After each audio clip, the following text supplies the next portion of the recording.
할렐루야.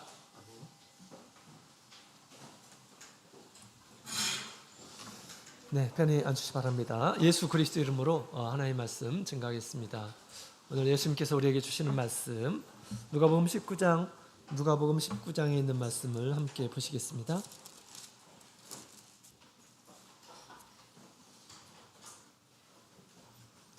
누가복음 19장 28절부터 우리 44절까지 있는 말씀 함께 믿음으로 주님께서 주시는 말씀 봉독하도록 하겠습니다. 다 같이 한 구절씩 교독하시겠습니다. 28절 예수께서 이 말씀을 하시고 예루살렘을 향하여 앞서서 가시더라. 벳바게와 베다니 가까이 왔을 때 좀 그를 보내시니 이르시되 너희 맞은편 마을로 가라. 그리로 들어가면 아직 아무 사람도 타보지 않은 나귀 새끼에 매어 있는 것을 보리니 풀어 끌고 오너라.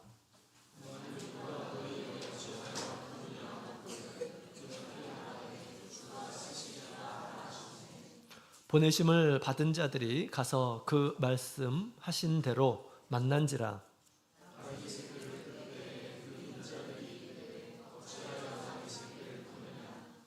대답하되 주께서 쓰시겠다 하고 그것을 예수께로 들어가서 자기들 그릇에 아기 새끼에 걸쳐 예수를 태우니 가실 때에 저희가 자기의 겉옷을 길에 펴더라.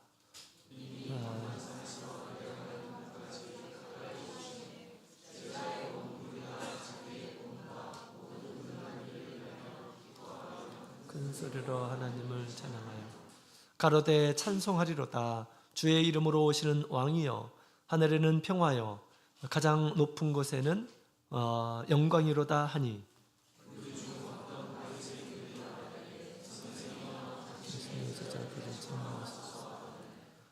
대답하여 가라사대 내가 너희에게 말하노니 만일 이 사람들이 잠잠하면 돌들이 소리 지르리라 하시니라.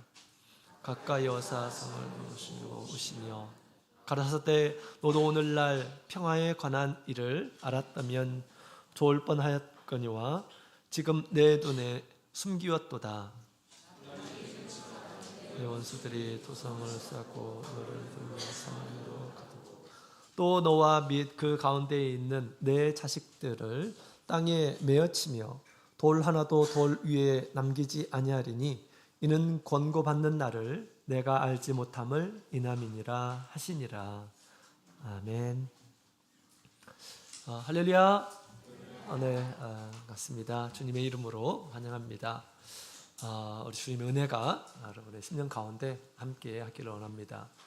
오늘 말씀을 따라서 우리 믿음으로 우리 하나님의 전에 이르신 우리 모든 분들에게 하나님께서 예비하시는 안식과 참된 평안이 여러분의 심령을 주장해 주시기를 간절히 원합니다. 우리 천국의 비유를 보니까 하나님의 집에는 이 보화가 가득하다고 말하고 있습니다. 내가 가지고 있는 모든 것으로 살만한 그러한 가치가 있다라고 그렇게 얘기를 하고 있습니다.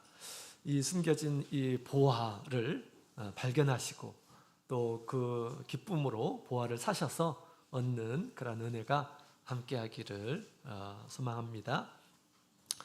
자, 우리 지난 시간에 우리 주님께서 장사하라라고 그렇게 말씀을 하셨는데요. 어떻게 장사를 좀 하고 계신가요?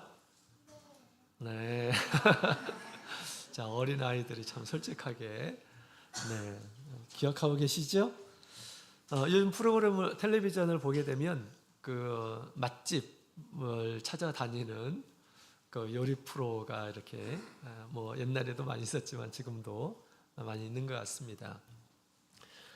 장사가 잘 되는 것을 보게 되면 대략적으로 이렇게 세 가지로 좀 요약이 되는 것 같습니다. 첫 번째로는 물건이 신선하고 맛이 있는 곳이 장사가 잘 되죠. 일단 물건이 좋고 그죠 신선한 그런 재료를 가지고 맛을 낼 때 사람들이 찾는 것 같습니다. 그 다음에 두 번째로는 서비스가 이렇게 좋아야 됩니다. 종업원이나 우리 주인들이 서비스가 좋아야지 다시 가고 싶은 그런 생각이 나죠. 그다음에 세 번째로는 그 식당이 좀 깔끔해야 합니다. 그렇죠? 더럽고 청결하지 않고 지저분하고 그러면 다시 가고 싶지 않는 그런 생각이 좀 듭니다. 이렇게 장사가 잘 되는 것은 그러한 특징들이 있는 것 같습니다. 우리는 복음의 장사를 하는 이런 사람들이죠. 복음의 장사. 우리 장사 잘 되는 것을 비유로 얘기한다면 우리도 장사를 잘 할 수 있겠다라는 그런 생각이 듭니다. 일단 물건이 좋아야 된다, 맛있어야 된다라고 그렇게 말씀을 드렸는데 우리가 가지고 있는 이 복음이 바로 그렇습니다. 사람의 영혼을 능히 구원으로 이끌 만한 진리를 우리 주님께서 우리에게 주셨어요. 우리가 가지고 있는 이 진리는 우리가 발견한 것이 아니에요. 우리 주님께서 우리에게 주신 것입니다. 어떤 이 진리보다 더 정말 정교하고 완전한 그러한 진리입니다. 우리가 가지고 있는 것이 참 미천이 좋아요. 그 다음에 우리 서비스가 좋아야 된다고 그랬죠. 친절하고 상냥하고 해야 합니다. 우리도 그러한 서비스가 있어야 되겠죠. 주님께서 우리에게 주신 사랑이 바로 좋은 서비스일 것입니다. 진리를 가지고 사랑으로 접근하는 그러한 마음을 우리가 가지고 있어야 되겠습니다. 그 다음에 세 번째로는 깔끔해야 된다고 그랬죠. 식당이 깔끔해야 됩니다. 그런 것처럼 우리가 깔끔한 성품을 가지고 있어야 되겠죠. 좋은 사람됨, 정직한 그런 마음. 그죠? 남을 속이려고 하고 그런 게 특별한 목적을 가지고 그런 것이 아니고 정말 그 영혼을 사랑하는 마음, 그런 마음을 가지고 우리가 다 가게 될 때 우리가 복음의 장사를 잘 할 수 있으리라 그렇게 생각이 듭니다. 장사를 잘 하고 싶죠? 자, 이런 마음을 품으시고 계신다면 아마 장사할 기회들이 많이 앞으로 발생할 수 있으리라 생각이 듭니다. 그때 많이 장사하셔서 우리 복음을 주신 우리 주님께 좀 남기는 그런 장사를 이렇게 하셔서 주님께 칭찬을 얻는 모든 일꾼들이 되었으면 좋겠습니다. 자, 오늘 그와 더불어서 비슷한 그런 주제의 말씀을 함께 나누는 시간 갖도록 할 텐데요. 우리 오늘 본문의 내용을 보게 되면 주께서 쓰시겠다라고 하는 그런 말씀이 있습니다. 주께서 쓰시겠다. 주님께서 어떻게 쓰시는가? 사실 우리 성도들은 하나님의 나라를 건설하기 위해서 부름받은 이러한 사람들입니다. 그래서 하나님의 나라를 위해서 쓰임받는 이러한 사람들은 정말 복된 이러한 사람들이다 라고 그렇게 말을 할 수가 있습니다. 세상 나라에, 없어질 세상 나라에, 육신을 위한 이 세상 나라에, 그죠? 여기에서 열심히 부지런히 세상 시간들 다 보내고 낭비하는 그런 삶이 아니라 없어지지 않는 그런 하나님의 나라를 세우는 일에 하나님께 쓰임받는 이러한 사람들은 정말 가치가 있고 또 그런 모든 수고들은 우리 하나님의 나라에 기억됨이 있고 영원한 나라에서 영광으로 이렇게 주님께서 주실 것입니다. 그래서 우리 주님께서도 땅에 보물을 쌓지 말고 하늘에 보물을 쌓으라 라고 그렇게 말씀하셨죠. 우리 하나님의 나라에서 정말 지혜로운 이런 사람이 되어서 영원한 나라를 위해서 수고하는 우리 모든 우리 성도님들이 다 되시기를 예수님 이름으로 축복드립니다. 그러면 우리 하나님의 나라를 위해서 어떤 사람들을 우리 주님께서 사용하고 있는지를 오늘 말씀을 통해서 잘 보여주고 있습니다. 오늘 원하옵기는 우리 하나님의 나라에서 정말 거룩한 하나님의 일꾼으로 쓰임 받아서 열심히 일하고 마지막 날에 정말 명예롭게 이 세상을 떠나는 우리 모든 성도님들이 다 되시기를 원합니다. 오늘 본문의 내용을 보게 되면 우리 예수님께서 이제 예루살렘을 향해 올라가는 그 상황에서 벌어진 내용입니다.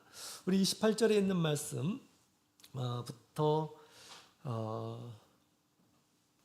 28절에 있는 말씀을 먼저 읽어보도록 하겠습니다. 28절 같이 읽겠습니다. 시작. 예수께서 이 말씀을 하시고 예루살렘을 향하여 앞서서 가시더라. 아멘.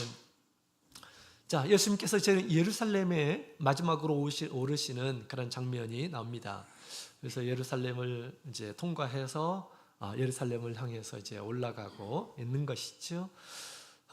예루살렘에 오르는 것은 우리 주님께서 붙잡히시고 순환 받으시고 십자가에서 죽으시고 3일 만에 부활하시기 위해서 우리 예수님께서 예루살렘에 오르시는 것입니다. 참 사람이 생각하기에는 정말 좀 허무한 것처럼 이렇게 보이지만 구속의 사역을 완성하기 위해서 반드시 걸어가야 할 그 길이었어요. 하나님의 뜻이었던 것입니다. 그래서 구원의 사역을 이렇게 우리 예수님께서 죽으심을 통해서 완성하시는 그러한 내용을 우리가 볼 수가 있습니다. 그 구원의 역사를 이루어가는 그때 예루살렘 향해 가실 때 우리 예수님 오늘 본문의 내용을 보게 되면 우리 세 가지의 내용이 있습니다. 이 세 가지의 내용을 통해서 구원을 이루기 위해서 예수님께서 특별히 사용하는 이러한 사람들이 있음을 얘기하고 있습니다. 쓰시는 것들이 있음을 얘기하고 있어요. 구원의 사역을 위해서. 우리 주님께서 그 구원을 이루셨고 오늘날 우리 성도들 통해서 또 하나님의 나라를 완성하시려고 하십니다. 주님께서 주신 이 구원을 많은 이러한 사람들에게 전하게 하시고 또 하나님의 나라가 완성될 수 있도록 하나님께서 지금 저 여러분들을 부르시고 계시는 것이죠. 그래서 오늘 이 시간 본문을 통해서 어떤 사람들을 우리 주님께서 쓰시는지, 당신의 구원을 위해서 쓰시는지 함께 살펴보고 그 구원에 함께 동참해서 일하는 그런 하나님의 일꾼이 되었으면 좋겠습니다. 자, 하나님의 구원의 역사는 어떤 사람들을 통해서 이루어지는가? 첫 번째, 겸손한 이런 사람들을 통해서 이루신다라는 것을 알 수가 있습니다. 우리 29절부터 우리 35절까지 있는 말씀을 함께 보도록 하겠습니다. 36절까지 있는 말씀을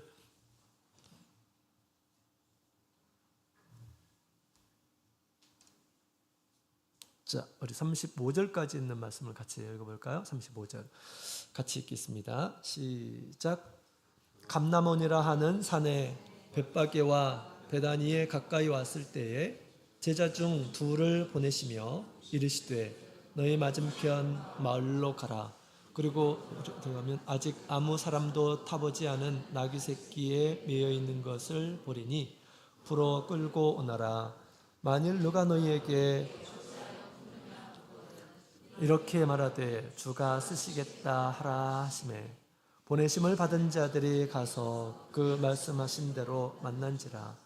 나귀 새끼를 풀 때에 그 임자들이 이르되 어찌하여 나귀 새끼를 푸느냐 대답하되 주께서 쓰시겠다 하고 그것을 예수께로 끌고 가서 자기들의 겉옷을 나귀 새끼 위에 걸쳐 놓고 예수를 태우니. 아멘.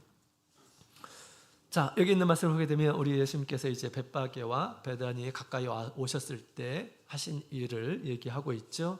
우리 제자들을 이 두 사람을 세워서 예수님께서 지금 심부름을 시키고 있는 그런 장면이 납니다. 그래서 나귀를 준비해 오라 라고 그렇게 얘기합니다.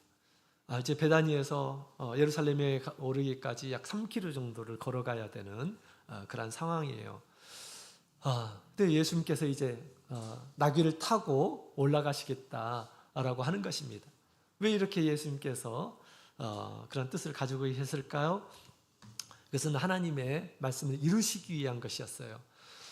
성경 스가랴서 우리 9장 9절에 있는 말씀을 보게 되면 예수님께서 예루살렘에 왕으로 오르실 때 나귀를 타고 오르신다라고 하는 그런 장면의 내용이 나와요. 예언의 메시지죠. 우리 예수님께서 세상에 왕으로 이렇게 오시는데 그 왕이 나귀를 타고 입성하시는 것을 얘기해 주고 있습니다. 그래서 우리 예수님께서는 그것을 아시고 이제 나귀를 타시고 예루살렘에 오르시기 위해서 예수님께서 지금 이 두 제자에게 부탁을 하는 것이죠. 그래서 예수님께서 이 제자에게 하시는 말씀이 맞은편 마을로 가라. 그러면 아직 아무 사람도 타보지 않은 나귀 새끼가 매어 있는 것을 볼 것이다. 풀어오너라 라고 그렇게 얘기합니다. 근데 이것은 정말 어떻게 보면 지금 예수님께서 이 말씀을 이렇게 제자들에게 하셨는데 이건 좀 어떻게 보면 굉장히 황당한 부탁일 수도 있습니다. 그죠? 그냥 남의 것을 어떻게 그냥 풀어서 오라고 예수님께서 말씀하신 것일까요? 그죠? 그래서 만약에 이제 그거 왜 푸냐라고 그렇게 얘기한다면 주께서 쓰시겠다라고 그렇게 하라라고 예수님께서 말씀을 하십니다. 그래서 이제 이 말씀을 이렇게 듣고 나서 이 제자들이 이제 가서 보니까 정말 한 번도 타지 않은 그런 새끼 나귀가 있었고 그 나귀를 이렇게 풀었습니다. 남의 것을 이렇게 풀어가도 되나요? 그때 임자들이 지금 이제 그 이야기를 하죠. 너희가 어찌하여 푸느냐라고 그렇게 얘기하죠. 그 임자들이 있다라고 하는 것은 아마 이 마을에 함께 사용하고 있는 그런 나귀가 아닌가 이런 생각이 듭니다. 이때 우리 예수님께서 들려주신 그런 말씀을 따라서 주께서 쓰시겠다라고 하는 그런 이야기를 하게 됩니다. 그 이야기를 했더니 아무 사람도 대꾸를 하지 않는 거예요. 아무 사람도 말하지 않는 것입니다. 그래서 그 나귀를 이렇게 이제 가져오는 그런 장면이 이제 이 본문의 내용을 보게 되면 있습니다. 여기 보면 우리 예수님께서 당신께서 왕이 되시기 위해서 또 하나님의 말씀을 이루기 위해서 왕의 모습으로 예루살렘에 오르실 때 쓰시는 것이 있죠. 첫 번째 두 사람을 쓰십니다. 두 사람을. 그래서 예수님께서 이런 말씀을 하시고 부탁을 하셔요. 그 말씀을 하셨지만 또 제자들이 들었을 때 굉장히 황당한 그런 부탁이었지만 주님의 말씀을 믿고 가게 됩니다. 믿고 가게 되었을 때 어떤 일이 벌어집니까? 그대로 연출이 되고 또 가져올 수 있게 되었습니다. 그죠? 그 다음에 또 한 가지는 우리 주님께서 당신이 왕이 되기 위해서 나귀를 이렇게 사용을 하시죠. 그것도 새끼 나귀를 타시는 그런 장면이 나옵니다. 왜 새끼 나귀를 사용한 것일까요? 이것은 예수님께서 겸손의 왕이라는 것을 상징하기 위해서 새끼 나귀를 이렇게 타십니다. 옛날에 이제 큰 전쟁에서 싸우고 이기게 되면 그 왕들이 행차를 하죠. 성 안에 이렇게 오게 됐을 때 많은 백성들이 앞에 나와가지고 그 승리를 이렇게 축하하고 하죠. 이때 이 왕들이 어떻게 합니까? 아주 위풍당당하게 성으로 이렇게 들어갑니다. 그때 막 이렇게 뭐 나귀를 타고 하는 것이 아니에요. 굉장히 좋은 말들, 그죠? 좋은 말들을 이렇게 타고 위풍당당하게 신하들과 함께 이렇게 군사들과 함께 들어가게 됩니다. 많은 사람들이 와서 환호를 하고 그러겠죠? 위대한 왕이다 칭찬을 하고 그럴 것입니다. 그러나 우리 예수님께서 사용하시는 것은 그런 좋은 말이 아니었어요. 굉장히 나귀고 짐이나 이렇게 끄는 그런 나귀고요. 뿐만 아니라 새끼 나귀이고 한 번도 사용하지 않은 아무도 사람을 타보지 않은 나귀 새끼였다라고 그렇게 이야기를 하고 있습니다. 그래서 우리 예수님께서 이와 같이 그 나귀를 이렇게 타고 가시는데 우리 주님께서 바로 어떤 이 세상에 큰 권세가 있는 세상에 권세 있는 이런 분으로 오신 것이 아니라 겸손하신 분, 모든 사람들에게 가시고 그 다음에 그들을 이끌어내시고 모든 사람도 어떤 사람도 주님을 초대할 수 있는 이런 사람임을 우리 예수님께서 지금 얘기해 주고 있습니다.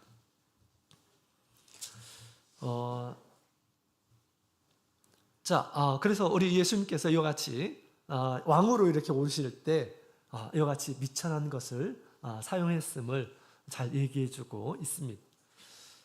나귀는 말보다 뭐 덩치도 작기도 하고요. 그 다음에 또 힘이 그렇게 세지도 않습니다. 그 다음에 빠르지도 않고요. 모양도 그렇게 좋지를 않습니다. 그러나 굳이 우리 주님께서 그 나귀를 사용하시겠다라고 그렇게 말씀하시는 것입니다. 우리 주님께서 당신의 나라를 위해서 또 구원의 역사를 이뤄가는 데 있어서 주님께서 쓰시는 것은 참 독특하다라는 것을 알 수가 있습니다. 특별히 세상에서 막 잘난 이런 사람이 아니에요. 주님께서 쓰이는 이러한 사람들은 이 나귀와 같이 또 우리 이름 없는 그런 이 제자도 같이 우리 하나님의 뜻을 가지고 사람 듣기에 황당한 그런 이 부탁일 수도 있지만 주님을 믿고 겸손히 순종할 줄 아는 이러한 사람들을 우리 주님께서는 쓰신다라는 것을 우리에게 잘 가르쳐주고 있습니다. 주님께서는 이와 같이 당신의 구원의 역사를 이루어가는 데 있어서 이런 겸손한 이러한 사람들을 찾고 계시고 또 그런 사람들을 우리 주님께서는 쓰십니다. 나귀와 같은 이러한 사람들, 그죠? 자기가 부족하지만 나귀로서 정말 너무나 부족하지만 주님께서 쓰신다면 얼마든지 당신을 위해서 내가 수고하겠습니다 라고 하는 이러한 나귀와 같은 이러한 사람입니다. 이런 사람들을 우리 주님께서 쓰십니다. 저는 이제 우리 신학을 할 때 제가 많이 이렇게 조마조마했습니다. 왜냐면 다른 사람보다 뭐 이렇게 빨리 믿은 것도 아니고 모태신앙도 아니고 아는 것도 그렇게 많지를 않고 경험도 많이 없고 그랬어요. 내셀 것도 없는 이러한 사람이었는데 이 말씀을 이렇게 보면서 큰 용기를 이렇게 저에게 주시더라고요. 이 말씀이 주님께서 왕으로 오실 때 나귀를 타신 그런 모습을 이렇게 생각할 때 그런 생각이 들더라고요. 주님께서 원하시는 것은 이러한 모습이구나. 우리의 겉모습, 화려한 어떤 능력이나 우리가 세상에 가지고 있는 것 이런 것들을 원하시는 것이 아니라 순종하는 그런 마음을, 겸손한 마음을 원하시는 것이구나 라는 그런 생각을 가지고 제가 담대해졌습니다.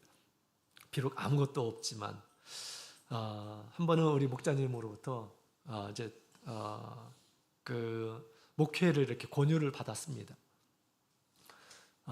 참 하나님의 일은 무엇보다도 이 세상에서 가치로운 것이다. 또 하나님께 드리게 되면 하나님께서 다 알아서 주시고 쓰신다라고 하는 그러한 이야기를 들었어요. 처음에 그 이야기를 들을 때 뭐 모든 젊은 청년들에게 다 똑같이 하시는 말씀으로 이렇게 생각이 들었습니다. 그 처음에 얘기를 들었을 때 나 같은 이런 사람이 뭘 할 수 있는가라는 그런 생각을 이렇게 가졌습니다. 그런데 나중에 계속해서 그 말씀이 이렇게 맴돌았고 제 마음을 이렇게 자극해서 하나님을 위해서 좀 일했으면 좋겠다라는 그런 생각이 들었습니다. 그런데 스스로 내가 너무나 부족한 그런 모습에서 어떻게 내가 쓰임을 받을 수 있을까라는 그런 생각을 이렇게 가졌고요. 또 내가 어떤 마음으로 준비를 해야 될까 이렇게 정말 고민하고 있을 때 이 말씀이 저에게 큰 위로를 주었습니다. 우리 하나님께서 사용하시는 이러한 사람들은 겸손한 사람임을 얘기해 주고 있습니다. 그래서 성경을 보게 되면 정말 이런 사람들을 우리 주님께서 쓰셔요. 하나님의 큰 구원의 역사를 이루어 가실 때 쓰시는 귀하게 쓰임을 받는 이러한 사람들을 보게 되면 이와 같이 자기를 비운 이러한 사람, 겸손한 이러한 사람들을 우리 주님께서 쓰십니다. 또 순종하는 이러한 사람들, 무슨 말씀을 하시든지 토 달고 변명하고 고집스럽게 막 하는 이러한 사람들을 쓰는 것이 아니죠. 주님을 믿기 때문에 모든 것을 믿고 따를 수 있는 이러한 사람들을 우리 주님께서 쓰시는 그런 모습을 보게 됩니다. 우리 요셉도 그랬죠. 우리 하나님께서 이스라엘 백성들을 구원으로 이끄실 때 요셉은 어떤 사람입니까? 저 밑바닥에 있는 이러한 사람이었어요. 그죠? 노예로서 저 밑바닥에서 모든 사람들을 섬기는 이러한 사람들이었습니다. 또 감옥에서도 사람을 섬기는, 죄수들을 섬기는 이러한 사람이었어요. 그 사람을 우리 주님께서 높이 이끌으셔서 이제 당신의 도구로 사용하시는 것을 보게 됩니다. 모세를 사용하실 때도 자기가 뭔가 있다고 생각할 때는 아무 일도 하지는 못했습니다. 하나님의 도움도 없었어요. 그러나 40년 동안 낮아지고 나는 아무것도 할 수 없는 이러한 사람이다 라고 생각했을 때 하나님께서 그를 부르시고 이스라엘 모든 백성들을 이끄는 그런 지도자로 세우시는 그런 모습들을 보게 됩니다. 다윗도 마찬가지죠. 다윗도 우리 가족에서 별로 인물이라고 생각하지 않았어요. 막내로 태어나가지고 인물이야. 선지자가 오는데 그곳에 함께 참여하지도 못했습니다. 그렇죠? 그래서 밖에서 양치기 하는 일하는 사람이었습니다. 그러나 하나님께서 그를 굳이 택하시고 그에게 소망을 두시고 하나님의 나라를 이끌어 가시는 그런 장면들을 이렇게 보게 됩니다. 그래서 우리 하나님의 나라에서는 이와 같이 자기를 낮추고 겸손하고 순종하는 이러한 사람들을 우리 주님께서 쓰신다. 마치 나귀 새끼를 쓰신 것처럼. 그죠? 그렇습니다. 또 성경에 보면 우리 예수님께서 제자들을 택하실 때도 마찬가지죠. 당시 막 지식 있는 이러한 사람, 권세 있는 이러한 사람, 능력 있고 존경받는 이러한 사람들을 우리 주님께서 부르신 것이 아닙니다. 하찮은 그러한 직장을 가지고 있는 이러한 사람, 어부들이 대부분 많았어요. 그죠? 하찮은 할 일이 뭐 특별한 재주가 없으니까 어부 그 일을 했던 것이죠. 당시에는 그렇습니다.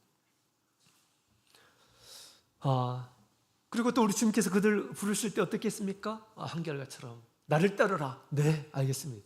자기 모든 것을 뒤로 하고 예수님을 따르는 그런 모습을 보게 됩니다.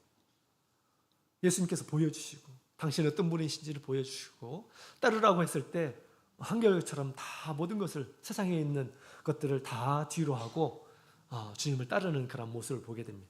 얼마나 순종적입니까? 얼마나 겸손합니까? 그죠? 주님께서 이런 사람들을 원하셔요. 자기를 주님께서 원하실 때 자기를 얼마든지 주님 제가 여기 있습니다. 주님께서 쓰십시오. 라고 그렇게 이야기할 수 있는 그런 마음을 가지는 이러한 사람들을 우리 주님께서 즐겨 쓰십니다. 5,000명을 먹이는 놀라운 그러한 기적을 행할 때도 우리 주님께서 무엇을 쓰셨습니까? 어린아이의 밥 한 끼 되는 떡 5개와 물고기 2마리를 가지고 그것을 주님께 즐겨냈을 때 주님께서 그것을 기적으로 이렇게 변화시켜서 5,000명이 넘는 이러한 사람들을 먹이는 그러한 기적의 사건이 일어나게 됩니다. 주님께 즐겨드리게 될 때 주님께서 그것을 활용하셔서 큰 일을 이렇게 위해서 쓰시는 것을 보게 됩니다. 이처럼 우리가 주님께서 원하실 때 주님께서 쓰신다고 하실 때 우리는 어떤 마음을 가져야 될까요? 당연히 주님 여기 있습니다. 주님 저를 써주십시오 라고 해야 합니다. 우리의 마음을 써주시고 우리의 손과 발을 쓰임받게 하여 주십시오. 여기 있습니다. 주님께서 쓰십시오 라고 그렇게 얘기할 수 있는 이러한 사람들이 주님께서 쓰기에 합당한 이러한 사람이 되는 것입니다. 이스라엘 백성들은 하나님의 백성들이에요. 그죠?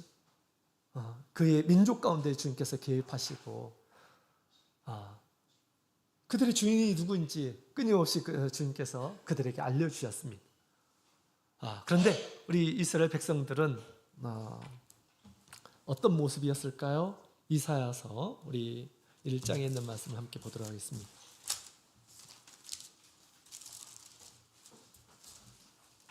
이사야서 1장 우리 2절 3절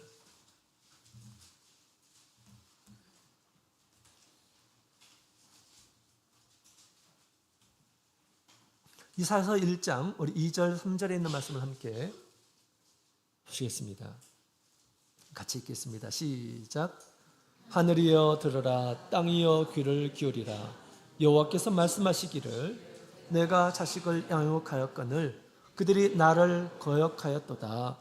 소는 그 임자를 알고 나귀는 주인의 구유를 알건만은 이스라엘은 알지 못하고 나의 백성은 깨닫지 못하는도다 하셨도다. 아멘. 자, 우리 하나님께서 이사야 선지자에게 막 호소하듯이 그렇게 얘기하고 있는 그런 모습을 보게 됩니다. 세상의 모든 짐승들은 자기의 주인은 아는데 이스라엘 백성들은 자기의 주인을 모른다 라고 하면서 우리 주님께서 이렇게 얘기하고 있습니다. 안타까워하면서 얘기를 하죠. 그죠? 정말 이스라엘 백성들은 어떤 사람들입니까? 다른 어떤 민족, 다른 나라보다 더 큰 은혜를 얻었고 그들을 구원해내시고 보살피시고 말씀을 주셔서 참된 길로 인도하시는 그런 분이셨습니다. 그들의 삶을 돌보시는 그런 그 분이었습니다. 그러나 오히려 그들은 하나님을 알지 못하더라라고 그렇게 이야기를 하고 있는 것이죠. 우리는 이스라엘의 백성들과 같이 그렇게 고집스러운 이런 하나님을 불신하는 이런 사람이 되어서는 안 되겠습니다. 하나님은 우리의 생명의 주인이시, 세상을 창조하신 분이십니다. 세상의 모든 것들이 하나님이 주인이시듯이 우리가 누구의 것입니까? 하나님의 것이에요. 우리가 손과 발, 그죠? 우리의 몸이 누구의 것일까요? 하나님의 것인 것입니다. 주님께서 쓰시겠다라고 한다면 어떻게 될까요? 하나님 여기 있습니다. 쓰십시오. 라고 그렇게 해야 되는 것이에요. 이것이 믿음이 하나님을 믿는 이런 사람들의 모습인 것입니다. 하나님께서 구하실 때 하나님 제가 무엇 때문에 안 되고 무엇 때문에 안 되고 나 이거 해야 합니다. 안 되겠습니다. 라고 그렇게 하면 하나님 믿는 사람일까요? 자기 것을 자기 것으로 인정하는 이런 사람입니다. 하나님을 인정하는 사람들의 모습이 아니에요. 그죠? 우리의 것은 누구의 것입니까? 다 하나님의 것이에요. 하나님의 것이. 이스라엘 백성들이 하나님의 것이듯이 우리는 더욱더 하나님의 것이죠. 죄악 세상에서 우리를 건져내시고 당신의 피값으로 우리를 사셨습니다. 그러니 더욱 우리는 하나님의 것이다. 그죠? 하나님의 것이다. 라고 그렇게 생각해야 되겠습니다. 하나님께서 우리를 부르시고 우리를 쓰시겠다 하시고 특별히 하나님의 집에서 정말 더 귀한 일에 나를 사용하시겠다라고 하실 때 우리가 어떻게 해야 될까요? 순종의 모습으로 우리가 나가야 됩니다. 이 믿는 사람들의 모습이에요. 나는 이것 때문에 안 되고 저것 때문에 안 되고 나는 할 수 없다 라고 이렇게 얘기하는 것은 하나님 앞에서 어떤 것입니까? 아주 고집스러운 그런 모습이에요. 하나님이 인정하지 않는 그런 행위다라고 하는 것입니다. 새끼 나귀 입장에서 하나님께서 쓰시겠다니 당연히 감사합니다. 내가 힘을 다해서 주님을 모시고 가야겠습니다. 가겠습니다. 이런 마음의 태도를 주님께서 아주 기뻐하시는 것입니다. 우리도 이와 같이 우리의 생명의 주인 되신 우리 주님, 세상의 주인 되신 우리 주님을 인정하며 주님께서 쓰시고자 하실 때, 또 특히 우리 거룩한 하나님의 나라를 위해서 쓰시고자 하실 때 우리가 기꺼이 하나님 앞에 내어놓을 수 있는 이런 사람이 되어야겠습니다. 나의 몸이든지 내가 가지고 있는 소유든지, 그죠? 내가 가지고 있는 생명이라 할지라도 하나님의 영광을 위해서 주님께서 달라라고 하신다면 우리가 어떻게 해야 될까요? 하나님의 영광을 위해서 쓰신다니, 그죠? 우리 얼마든지 우리가 드릴 수 있어야 하겠습니다. 이것이 하나님을 믿는 이런 사람들이고 하나님의 은혜를 깨달은 이런 사람일 것입니다. 하나님의 나라에서 이렇게 올바른 정신으로 주의 앞에 쓰임받는 일꾼이 다 되시기를 원합니다. 자, 그 다음에 또 우리 주님께서 우리가 하나님 앞에 드릴 때 어떻게 우리를 사용하시기를 원하실까요? 자, 우리 36절부터 40절까지 있는 말씀을 함께 보도록 하겠습니다. 36절부터 40절 보시고 같이 읽겠습니다. 시작. 가실 때 저희가 자기의 겉옷을 길에 펴더라. 이미 감람산에서 내려가는 편까지 가까이 오심에 제자의 온 무리가 자기의 본 바 모든 능한 일을 인하여 기뻐하며 큰 소리로 하나님을 가로되 찬송하리로다. 주의 이름으로 오시는 왕이여, 하늘에는 평화여, 가장 높은 곳에는 영광이로다 하니, 무리 중 어떤 바리새인들이 말하되 선생이여 당신의 제자들을 책망하소서거늘 대답하여 가라사대 내가 너희에게 말하노니 만일 이 사람들이 잠잠하면 돌들이 소리 지르리라 하시니라. 아멘. 자, 두 번째로 어떤 사람들을 우리 하나님께서 구원의 역사 가운데서 사용하시는가라는 것을 이 말씀을 통해서 함께 배울 텐데, 주님을 찬양하는 이러한 사람들을 통해서 이루어 가십니다. 주님을 인정하고 주님을 찬양하는 이러한 사람들을 통해서 하나님의 구원을 이루시고자 하십니다. 자, 우리 예수님께서 이제 나귀를 타고 이렇게 오르실 때 많은 일하는 사람들이 있었죠. 또 특별히 여기에는 이제 기록이 되어 있지 않은데 우리 베다니에서 어떤 일이 있습니까? 죽은 나사로를 살린 그런 장면이 나옵니다. 그러고 나서 이제 예루살렘을 향해서 갈 때 그 동네에 있는 모든 일하는 사람들이 알고 다 이렇게 같이 예수님과 함께 예루살렘을 오를 때 많은 일하는 사람들이 있었는데 두 가지의 성경에 보면 두 가지의 반응이 있습니다. 예수님께서 왕으로 오르실 때 첫 번째로는 환영하고 찬양하는 그런 무리들이 있습니다. 예수님이 왕이 오르심을 인정하고 함께 오면서 찬양하는 그러한 사람들이 있었습니다. 반면에 예수님의 찬양을 듣기 싫어하는 이러한 사람들이 있었습니다. 그래서 예수님 앞에 뭐라고 합니까? 당신들을 책망하소서 잠잠하라고 하십시오 라고 그렇게 얘기합니다. 예수님이 왕으로 오시는 것을 좋아하지 않는 이러한 무리들이 있었습니다. 두 무리들이 이제 갈리게 된 것이죠. 자, 예수님께서 오르실 때 지금 우리 많은 일한 사람들이 또 이 제자들이 자기의 겉옷을 예수님의 안장으로 이렇게 만들어서 나귀에 피는 그런 모습을 보게 됩니다. 그것을 그 위에 앉으시도록 배려한 거죠. 그 다음에 나이가 갈 때 딛고 가도록 하기 위해서 자기의 옷을 이렇게 펴놓는 그런 모습을, 길에 펴놓는 그런 모습을 보게 됩니다. 이것은 마치 레드 카펫을 깔아주죠. 유명한 이란 사람들이 지나갈 때, 그죠? 그처럼 존경의 의미로 예수님을 왕으로 여기면서 이 옷을 깔아주는 것입니다. 그 다음에 종려나무 가지를 가지고 막 흔들면서 하나님을 찬양하는, 하나님께서 보내신 왕을 인정하면서 찬양하는 그런 모습을 이렇게 보여주고 있습니다. 그리고 마태복음에 있는 말씀을 보게 되면 호산나 호산나 라고 하면서 예수님을 찬양하였다라고 그렇게 얘기하죠. 호산나가 무엇입니까? 하나님 저희를 구원하소서라고 하는 말입니다. 구원자로 오신 우리 주님께서 우리를 구원해 주시도록, 왕이 되어서 우리를 구원해 주시도록 그렇게 인정하고 찬양하는 그러한 것입니다. 예수님의 왕되심을 인정하면서 찬양하는 그런 이런 사람들, 우리 예수님께서 지금 예루살렘 오르실 때 그런 사람들이 있었음을 얘기해 주고 있습니다. 예수님을 왕으로 인정하는 그런 행위이죠. 또 큰 소리로 이렇게 찬양했습니다. 거기는 물론 믿지 않는 이란 사람들도 있었어요. 그죠? 믿지 않는 이란 사람들 앞에서 예수님께서 왕이시다고 하면서 막 이렇게 지금 찬양을 하고 있는데 그 모습이 어떤 모습일까요? 사실은 어떻게 보면 예수님께서 뒤뚱뒤뚱 세상 왕과 달리, 그죠?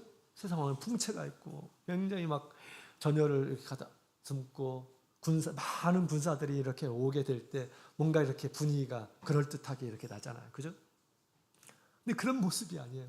예수님 홀로 새끼 나귀를 타고 뒤뚱뒤뚱 올라가는 그런 모습을 이렇게 보았을 때 좀 세상의 어떤 관점으로 봤을 때는 좀 굉장히 엉성한 거예요.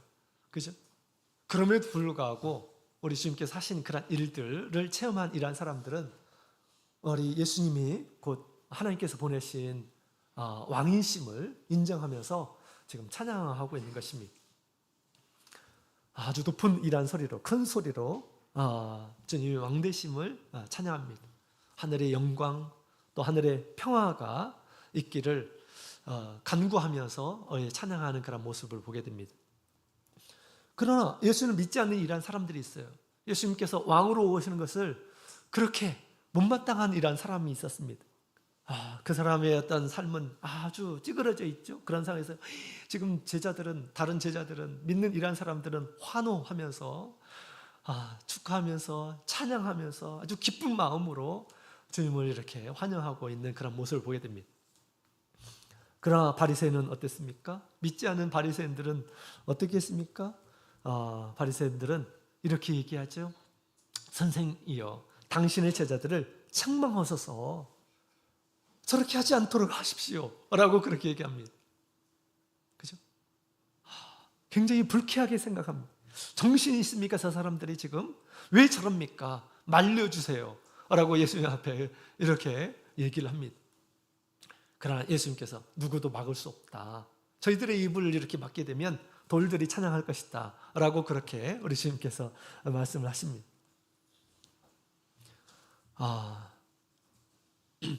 자, 예수를 믿지 않는 그런 눈으로 봤을 때는 굉장히 코미디 같은 그런 상황이었을 것입니다.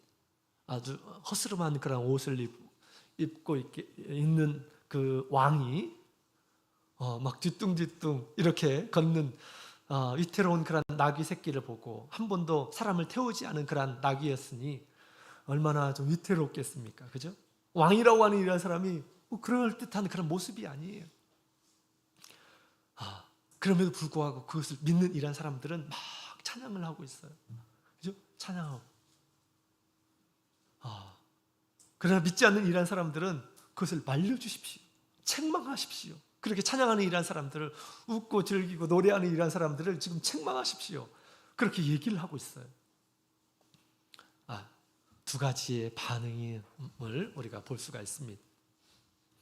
믿는 우리 제자들은 주님의 능력을 알고 있기 때문에, 주님이 어떤 분이신지를 알고 있기 때문에 결코 부끄럽지를 않았습니다. 그런 상황이 부끄럽지를 않았어요. 큰 소리로 예수님이 하나님께서 보내신 그런 구세주임을 인정하면서 찬양을 하게 됩니다.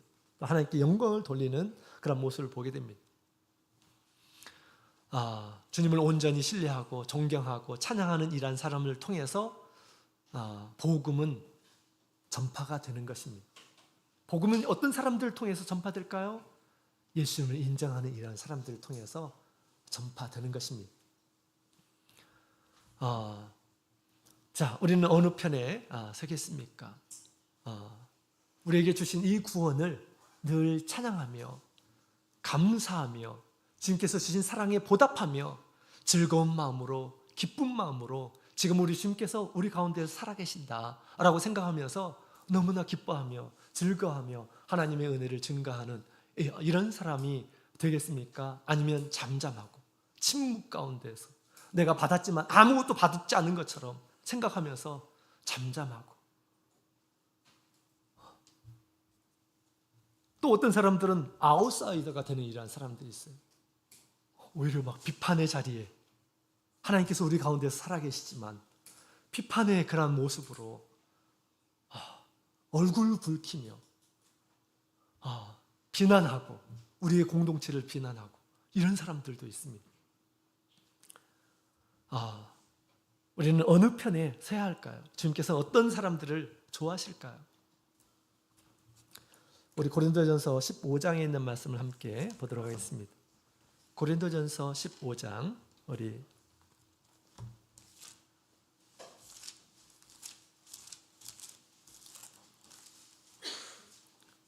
15장 10절에 있는 말씀.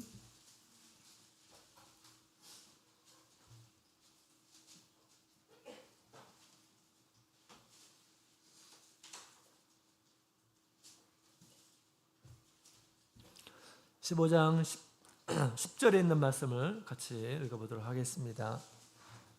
10절 같이 읽겠습니다. 시작. 그러나 나의 나된 것은 하나님의 은혜로 된 것이니 내게 주신 그 은혜가 헛되지 아니하여 내가 모든 사도보다 더 많이 수고하였으나 내가 아니요 오직 나와 함께 하신 하나님의 은혜로다. 아멘. 나의 나된 것은 하나님의 은혜로다 라고 그렇게 얘기합니다. 바사도는 자기가 구원을 얻은 것은 정말 감당할 수 없는 하나님의 은혜다 라고 그렇게 얘기하죠. 그 앞에 있는 말씀을 보게 되면 자기가 이전에 하나님과 그 교회를 핍박했던 이러한 사람임을 얘기하고 있고, 그가 우리 예수님께 긍휼을 얻고 또한 사도라고 일컬받은 것은 내가 감당할 수 없는 것이다 라고 그렇게 얘기합니다. 나의 나된 것은 하나님의 은혜다 라고 하면서 그는 늘 하나님께 감사하며 그 베풀어 주신 그런 사랑에 보답하는 그런 삶을 살기 위해서 이렇게 힘쓴 그런 모습을 우리에게 보여주고 있습니다. 우리는 자격이 있는 이러한 사람일까요? 하나님께 은혜를 받을 만한 그런 자격이 있는 이러한 사람입니까? 사실은 똑같이 죄인에 불과한 이러한 사람입니다. 그러나 우리 주님께서 우리를 불쌍히 여기시고 우리를 긍휼히 여기셔서 우리에게 거저 그 큰 은혜를 이렇게 주신 것입니다. 그렇다면 우리 주님의 은혜를 우리가 생각하면서 어떻게 해야 될까요? 주님의 은혜를 증거하는 이러한 사람들이 되어야 합니다. 주님의 은혜를 찬양하고 주님의 은혜를 드러내고 또한 하나님께서 이곳에 함께 하시면서 우리에게 은혜를 베풀어 주시는 그런 분을 우리가 믿음으로 보면서 주님을 찬양하는 이러한 사람들이 되어야 하겠습니다. 주님을 나타내는 이러한 사람들이 되어야 하겠습니다. 우리의 눈에 아무것도 보이지 않지만 우리 진리는 우리의 눈에 보이지 않아요. 그러나 보이지 않는 것을 믿는 것이 곧 믿음이죠. 그것이 또 사실은 실체이기도 합니다.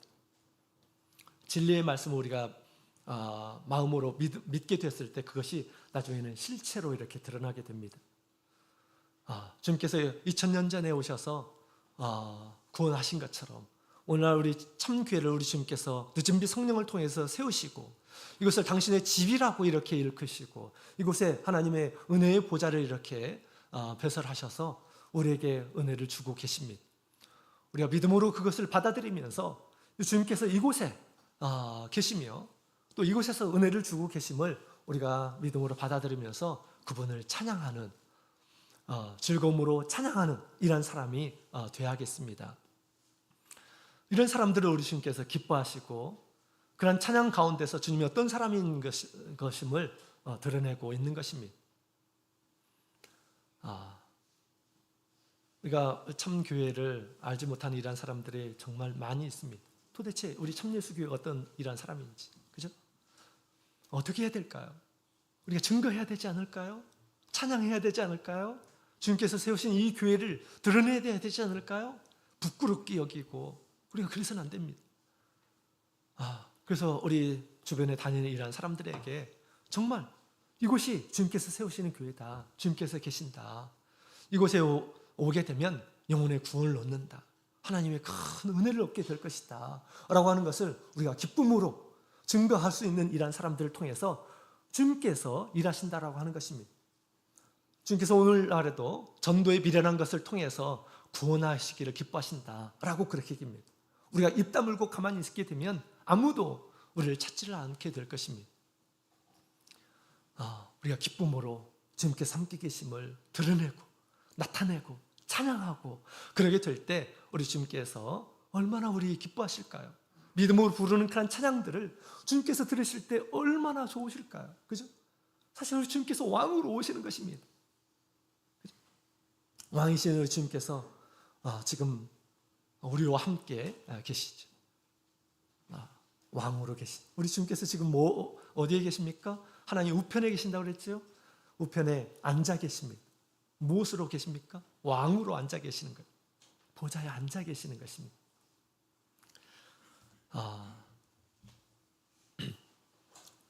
자, 그래서 우리 하나님의 집에서 우리 하나님이 하시는 것을 깨닫고 우리 찬양하고 기쁨에 충만한 그런 마음으로 주님께 영광을 돌리는 그 자리를 우리 주님께서 원하실 것입니다. 특별히 우리 열린 예배는 우리 구도자를 모시고 이곳에서 하나님을 찬양하는 그러한 때입니다. 우리가 더욱 정성스럽게 우리 하나님께 준비를 하고 또 구도자들이 믿지 않는 이런 사람들이 와서 우리의 찬양을 들으면서 찬양 가운데 함께 하시는 그 분을 경험할 수 있도록 우리가 했으면 좋겠습니다. 우리는 하나님의 집에서 하나님께 사시는 것들을 바라보면서 기뻐하며 찬양해야 되겠습니다. 근데 어떤 사람들은 그런 찬양은 별로 좋은 것들은 드러내지 않고 좋지 않은 것들만 보는 이런 사람이 있어요. 꼭 좋지 않은 것들만 보면서 얘기하고 트집 잡고 비난하고 그다음에 그 가정 안에서도 그런 얘기를 하고 교회 좋지 않은 사람들의 좋지 않은 모습들을 막 얘기하는 이런 사람들이 있습니다. 그것은 우리 듣는 이런 사람들에게 독을 주는 거예요. 우리 교회는 누구를 바라보면서 옵니까? 하나님을 바라보면서 오는 것이죠. 주님께서 계시기 때문에 우리가 오는 것이죠. 하나님 말씀이 있기 때문에 우리가 하나님을 찾는 것입니다. 여기에 우리가 주목하고 주님께서 우리에게 주시는 은혜에 주목하고 나를 구원하신 것을 주목하고 지금도 나를 사오고 계신 것을 주목하고 나에게 영생을 주신 주님을 주목하고 살아계신 하나님의 말씀을 주목하면서 우리가 이것을 증거해야 하겠습니다. 감사함으로 우리는 드러내는 이러한 사람들이 되어야겠습니다. 찬양하는 사람들을 통해서 하나님의 구원의 역사가 이루어지는 것입니다. 우리 삶에 주님의 은혜를 증거할 수 있는 그런 용기, 믿음이 가득했으면 좋겠습니다. 이런 사람들 통해서 하나님의 나라의 구원의 역사가 전파가 되는 것이죠. 자, 그 다음에 세 번째로 하나님께서는 어떤 사람들을 쓰실까요? 우리 41절에 있는 말씀을 함께 보도록 하겠습니다. 41절부터 44절에 있는 말씀을 같이 읽어보도록 하겠습니다. 시작. 가까이 오사 성을 보시고 우시며 가라사대 너도 오늘날 평화에 관한 일을 알았다면 좋아 뻔하였거니와 지금 내 눈에 숨기었도다. 날이 이를지라 내 원수들이 토성을 쌓고 너를 둘러 사면으로 가두고 또 너와 및 그 가운데 있는 내 자식들을 땅에 메어치며 돌 하나도 돌 위에 남기지 아니하리니 이는 권고받는 나를 내가 알지 못함을 인함이니라 하시니라. 아멘. 자, 세 번째로는 우리 주님께서 보여주신 이 모습, 다시 말하면 우리 사람들을 보며 우는 이란 사람들을 통해서 하나님의 구원을 이루어 가신다라고 하는 것입니다. 우리 예수님께서 지금 믿지 않는, 받아들이지 않는 이 예루살렘이 곧 망하게 될 것이다 라고 하는 그런 말씀을 이렇게 하십니다. 예언자의 모습을 이렇게 보여주고 있죠. 그래서 저기 토성을 쌓고 너를 짓밟게 되는 날이 올 것이다 라고 그렇게 얘기하고 있습니다. 이것은 예수님의 예언이 되어서 나중에 우리 AD 70년에 로마 티투스 왕이 예루살렘을 함락하게 됩니다. 그 다음에 그 왕은 어찌나 잔인한 그런 왕인지 남겨두지 않고 다 이렇게 진멸하게 되죠. 당시 로마가 이렇게 침략하게 됐을 때 주변에 있는 사람들이 예루살렘으로 다 왔겠죠. 나중에 이렇게 쌓여있는 가운데서 기근을 당하게 되고 또 질병 이런 것들로 죽고 또 함락된 가운데서 모든 이란 사람들이 죽게 되었습니다. 아이들은 맺혀 죽임을 당하기까지 완전히 진멸을 당하였다라고 그렇게 얘기합니다. 역사학자 요세푸스는 당시 약 100만 명 정도가 유대인들이 그곳에서 죽게 되었다라고 그렇게 이야기를 하고 있습니다. 예수님께서는 장래 그들이 맞이할 것들을 생각하면서 우리 예수님께서 눈물을 흘리며 이 말씀을 이렇게 하셨습니다. 눈물을 흘리면서 장차 벌어질 것을 보면서 예루살렘을 바라보며 불쌍하게 호소하고 그렇게 우리 예수님께서는 예언을 이렇게 하셨던 것이죠. 오늘날 어떤 사람들이 영혼을 구원할 수 있을까요? 이런 믿음, 또 이런 안목이 있는 이런 사람들이 사실 구원의 일에 함께 할 수가 있습니다. 진리를 보게 되면 우리 이 세상 믿지 않는 이런 사람들은 어떻게 될까요? 하나님의 큰 진노를 받게 될 것입니다. 마지막 심판을 통해서 영원한 멸망에 들어가게 될 것입니다. 그 사실을 우리가 믿는다고 한다면 믿지 않는 이러한 사람들을 보게 될 때 얼마나 불쌍합니까? 그죠? 얼마나 불쌍해요. 내가 사랑하는 이런 사람들이 그렇게 그런 처지에 이렇게 들어간다고 한다면 우리가 태평하게 있을 수가 있습니까? 있을 수가 없어요. 그 영혼을 위해서 예수님께서 눈물을 흘린 것처럼 그 사랑하는 이런 사람들을 위해서 주님께 기도할 때 눈물을 흘리면서 저에게 긍휼을 베풀어 달라고, 저를 인도해 달라고, 저에게 기회를 달라고 그렇게 우리가 기도해야 되지 않을까요? 사실 그런 사람들을 통해서 진정한 사랑의 마음, 영혼을 사랑하는 그런 마음을 가진 이러한 사람들을 통해서 주님께서 일을 하시는 것입니다. 그래서 우리 주님의 마음이기도 합니다. 하나님의 마음이죠. 그런 하나님의 마음을 가지고 믿지 않는 이러한 사람들에게 진정으로 우리가 그들을 위해서 기도하며 울면서 기도하며 하나님의 긍휼을 구할 때 길이 열리게 되는 것입니다. 저는 그런 생각이 들었어요. 부모님이 점점 나이가 들 때 막 너무 초조하더라고. 이러다가 죽으면 어떻게 될까? 이러다가 죽으면 어떻게 될까? 지금도 아직도 이렇게 완고하신데 이러다가 죽으시면 어떻게 될까라는 생각할 때 기도할 때마다 눈물이 그냥 저절로 이렇게 흘려지더라고요. 하나님 기회를 주십시오. 기회를 주십시오. 하면서 나중에 우리 하나님께서 정말 이렇게 기회를 주셔서 믿을 만한 그런 기회를 주셨을 때 저희 부모님께서 그 기회를 놓치지 않으시고 믿음으로 복음을 이렇게 받아들이셨습니다. 우리가 복음을 받아들이지 않는다고 해서 막 책망하고 꾸중하고 그런 것이 아닙니다. 정말 그 영혼을 위해서 눈물을 흘릴 줄 아는 그러한 사람이 정말 사랑이 있는 이란 사람이고 진리가 있는 이란 사람이고 하나님의 마음이 그 마음 가운데 함께하는 그러한 마음입니다. 그런 마음이 있을 때 우리 주님께서 그들을 통해서 일을 하시죠. 여러분 모세를 보십시오. 동포를 향한 뜨거운 그 사랑의 마음이 있습니다. 동포들이 애굽에서 그 학대받는 그런 모습을 보고 견딜 수가 없었어요. 동포들이, 그죠? 사랑하는 이란 동포들이. 그래가지고 이제 모세가 사람을 죽이는 그런 일들이 있었죠, 그죠? 나중에 우리 하나님께서 그를 부르실 때도 우리 동포를 사랑하는 그런 마음을 우리 주님께서 그 마음을 보시고 그를 다시 이 지도자로 세우는 그런 모습을 이렇게 보게 됩니다. 여러분 바울 사도도 그런 마음을 가지고 있었어요. 로마서 9장 1절, 로마서 9장 1절에 있는 말씀을 함께 보도록 하겠습니다. 로마서 9장 1절,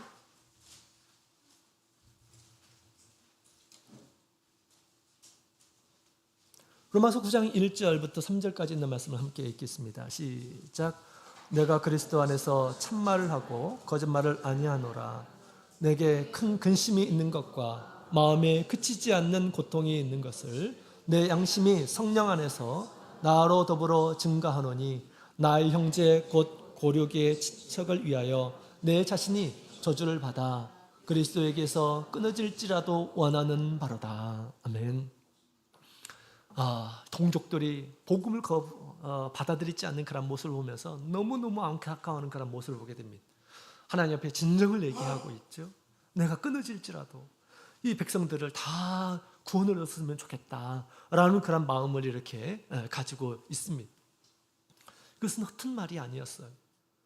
나중에 3차 전도여행을 끝나고 나서 굳이 성령께서 가면 네가 큰 환난을 받을 것이다. 많은 사람들을 통해서 이렇게 예언이 나타지지만 굳이 바울 사도가 지금 예루살렘을 향해서 가는 그런 모습을 보게 됩니다. 목숨을 아까워하지 않고 차라리 죽는다 하더라도 내가 가서 동포들에게 복음을 마지막으로 증거하고 죽겠다라는 그런 마음을 가지고 사실 간 것이지, 그죠? 하나님께서 가지 말라고 하지 말라고 하는 말씀은 없었어요. 가면 환난을 받을 것이다 라고 하는 그런 예언이 있었죠. 그들을 사랑하기 때문에 우리 바울 사도가 그런 목숨을 각오하고 죽음을 각오하고 지금 예루살렘에 오르게 된 것입니다. 이같이 이 구원의 역사는 그런 영혼을 사랑하는 그런 마음을 가진 이란 사람들을 통해서 하나님께서 그 마음을 통해서 함께 하시고 그 다음에 일하심을 우리에게 가르쳐주고 있습니다. 주께서 우리를 불쌍하시기 때문에 불쌍히 여기셔서 우리를 구원하시기 위해서 이 세상에 오신 것처럼 이런 불쌍한 마음이 우리 가운데 가득해서 하나님의 구원의 역사에 동참하시는 그런 마음을 가지시는 모든 성도님들이 다 되시기를 원합니다. 죽어가는 영혼들을 위해서 눈물을 흘릴 수 있는 이런 사람들, 그 눈물을 통해서 우리가 그들을 대신해서 주님 앞에 증거하는 것이죠. 자, 그렇습니다. 오늘 우리 주님께서 하나님의 나라에서 쓰는 이러한 사람들에 대해서 말씀해 주셨습니다. 예수님께서 제자를 부르실 때 사람을 낚는 어부가 되기 위해서 부르셨죠. 오늘날에도 우리를 부르신 것은 복음을 전하게 하기 위해서, 또 하나님의 나라의 건설을 위해서 주님께서 우리를 부르셨습니다. 우리는 이기적으로 내가 천국에 들어가면 되지 이런 생각을 가져서는 안 되겠습니다. 우리 하나님께서 원하시는 것은 그보다 더 거룩한 이 귀한 사명을 주시려고, 더 거룩한 일들을 하시게 하시려고 우리를 구원하셨다라고 하는 것입니다. 주님께 쓰임받는 이란 사람들은 정말 귀한 이란 사람들입니다. 그래서 오늘 시간 기꺼이 자신을 드릴 줄 아는 이러한 사람, 주님께서 쓰시겠다 하면 기꺼이 나의 모든 것을 드리겠습니다. 또한 주님의 은혜를 찬양하는 입술을 통해서 우리 하나님의 나라가 증거가 됩니다. 하나님이 하시는 일들이 증거가 돼요. 인색하지 않게, 오히려 원망이나 불평이나 비난의 말이 그런 말이 우리가 나와서는 안 되겠습니다. 그죠? 주님을 증거하는 말이 아니에요. 공동체를 허무는 그런 말들입니다. 또 영혼을 위해서 뜨거운 눈물을 가진 이러한 사람들을 통해서 주님께서 일하심을 주님께서 오늘 말씀을 통해서 가르쳐 주십니다.